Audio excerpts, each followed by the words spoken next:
Добро, почитувани колешки и колеги, ова е веќе впрочем трети пат како го поднесувам овој амандман. Имено се работи за амандманот од кој што барам во висина од 24.600.000 динари за уредување и регулација на речното корито на Симоничка река во село Зеленикова со цел заштита на реката од изливање и нејзино насочување по течението, но истовремено капацитетот кој што постои во овој дел од реката да биде уреден со детски парки, со осветлување. Ќе го искористам ова право како потоа не би се јавила за дополнително образложение во интерес на времето, бидејќи видувам и владата е запознаена. Ќе ве замолам сериозно да размислите за прифаќање на овој амандман, бидејќи кандидатот кој што сега повторно му давате право за негово, односно го номинирате за повторно да се кандидира за градоначалник во општина Зеленикова, впрочем ова беше во неговата локална програма и истиот не е исполнет. Оно што е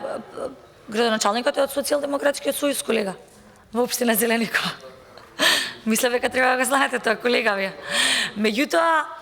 оно што е многу поважно е и минатиот пат апелирав кога го поднесов амандманот, потсетив дека во ова населено место се има случајно поплава. Оваа река навистина представува загрозување за домовите на моите сограѓани од општина Зеленикова и верувајте, секоја средба таму ова е навистина горлив проблем и апелираат, иако сме ние и претеници од опозицијата, апелираат до сите институции навистина да се покаже грижа и да им се помогне, бидејќи оно што ми е укажано е дека впрочем локалната самоуправа навистина нема слух за ова нивно барање, а еве се потврди дека после 4 години мандат навистина било само една изборна лага и не успеа да градоначалникот во општина Зеленикова да го реализира ова ветување. Затоа ценам дека има работи кои што може да се политизираат, има работи кои што и не треба, заради тоа што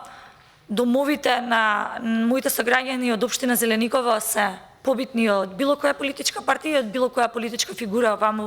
таму во општина Зеленикова, и затоа замолувам до представникот на владата сериозно да размислите за овој амандман. Ви велам, го поднесов на првиот ребаланс на буџетската и ве сега повторно користам ребаланс и верувајте дека и повторно доколку го одбиете, јас нема да застанам тука. Ова е навистина претходно, општина Зеленикова заслужува навистина да напредува, за жал таму имаме само стагнација и уназадување. Не знам дали ќе стигне да говорам за останатите амандмани, но верувајте, постојат капацитети, имав можност со тие средби на граѓани да ги посетам населеното место Градовци, каде што